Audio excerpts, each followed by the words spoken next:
Hello everyone, my name's Emily, and today I'm going to be talking about the book Catch-22 by Joseph Heller.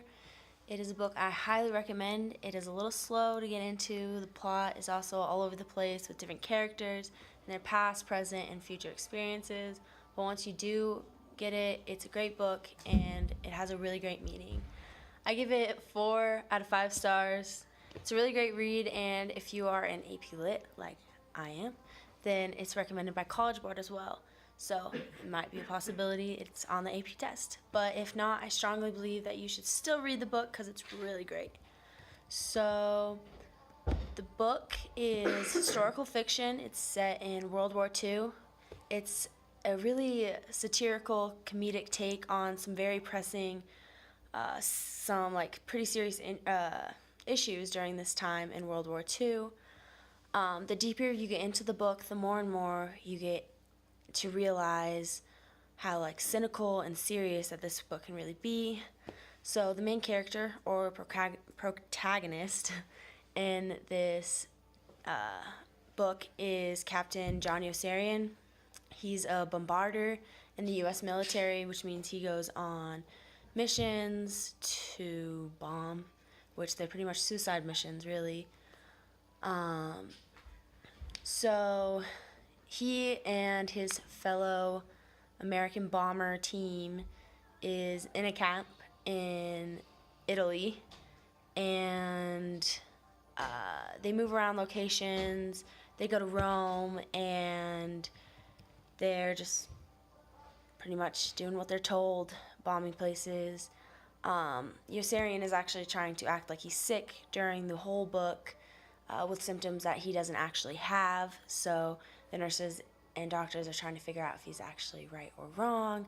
He's sending letters that he thinks are really funny, which is really funny for the readers, under an alias, but that's not really the point. But so as they're sent on these missions, there is kind of like this first little hiccup in the book where every time these pilots are close to filling up the required amount of missions they have to fly, the required amount of missions is actually raised higher and higher, so they're trapped in this situation. And the only way to get out of these death missions is to be declared mentally insane. However, the pilot continuing to fly combat missions without asking for relief is pretty much regarded as insane. But you are considered insane if you continue to fly, if you admit you're insane, because it is practically getting caught in between a rock and a hard place. So Yossarian seems to be pretty much the only sane character within this whole entire story, although he is getting somewhat crazy, as you can see throughout this whole play. There's a huge cast of hilariously secondary characters and some of Yossarian's friends that are just so funny, and it makes this book so much better to read.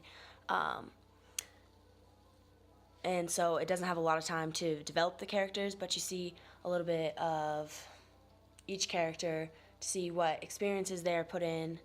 And yeah, and after this I'm going to put in the spoilers, so if you want to watch, I'd keep watching, but if you don't. Yeah. Okay, so there are a couple spoilers in this book that I mentioned before. If you don't want to know and you want to read it, don't listen to these spoilers.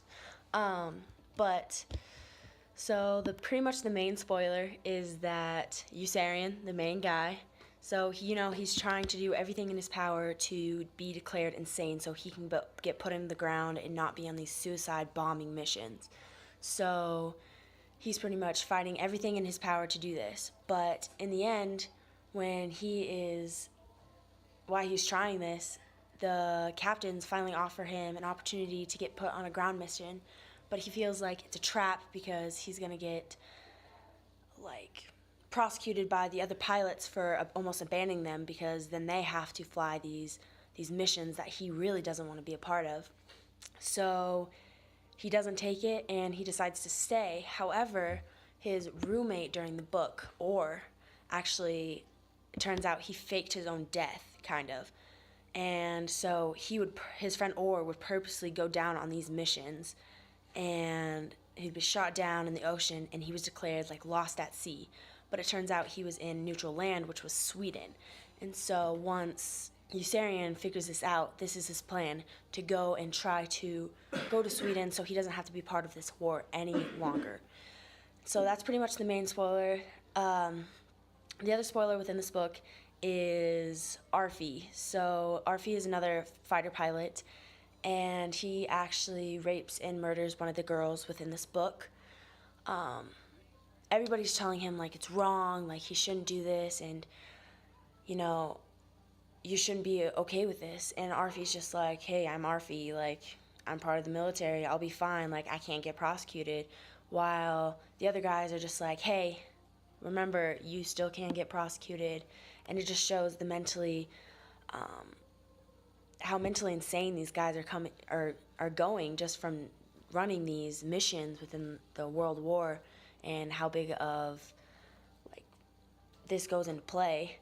The last spoiler is from the chef. His name is Milo, and he's running this whole operation where he's trading like goods with our forces and actually enemies.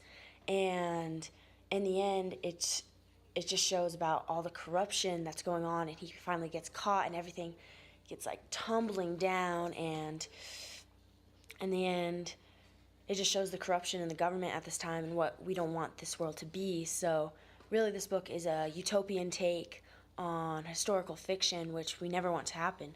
But anyway, that's all the spoilers I have, and that's my video. So I really hope this helps you decide whether you want to read Catch-22 or not. And that's it.